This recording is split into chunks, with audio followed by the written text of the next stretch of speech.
संकट का निवारण केवल उन्हीं के पास है। चलिए, मैं भी आप सबके साथ उनकी सेवा में चलता हूं।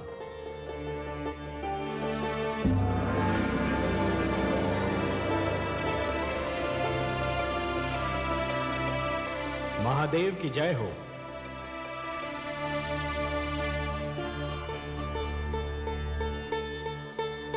मेरे अहोभाग्य, आज कैलाश धन्य हो गया। आज कैलाश को त्रिमूर्ति के ही नहीं, समस्त देवताओं के भी दर्शन हो रहे हैं। मैं आप सबको प्रणाम करता हूं।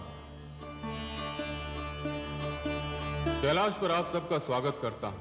हे देवाधिदेव, हे महादेव, सृष्टि पर संकट की छाया गहरा रही है। संकट?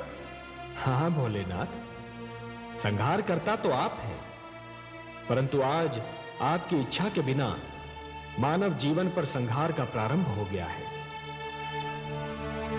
देवता और दानव मिलकर अमृत की प्राप्ति के लिए समुद्र मंथन कर रहे थे, परंतु इस मंथन की सर्वप्रथम भेंट कालकूट विष सिद्ध हुई है।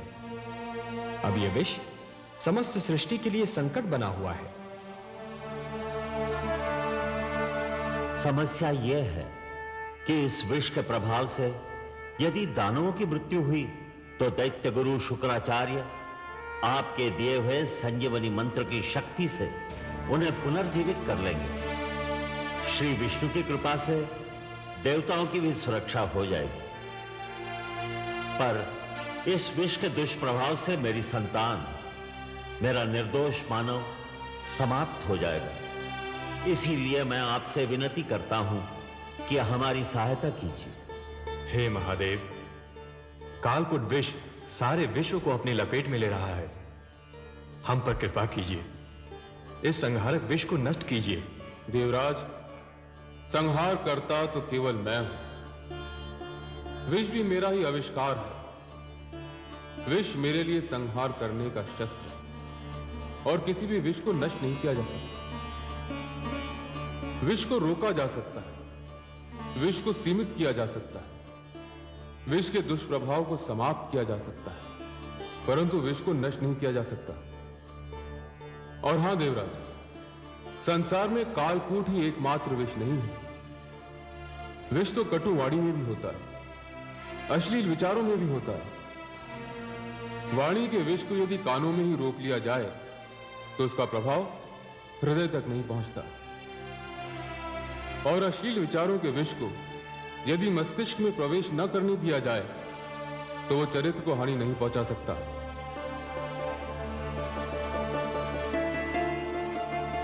जहां अमृत होता है वहां विष का होना तो स्वाभाविक है, परंतु आप धन्य हैं भोलेनाथ, आप धन्य हैं।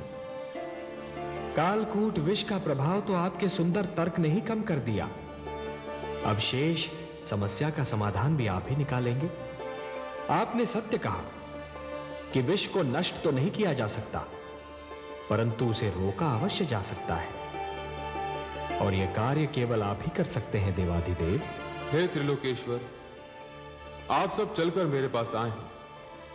यहां आकर आपने मुझ पर कृपा की। आपके आदेश का पालन करके मुझे हर्ष होगा।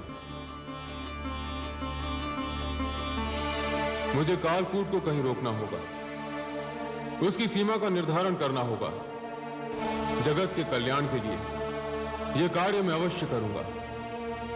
आप चिंता न करें, मैं आपके साथ सागर तट पर चलता हूं।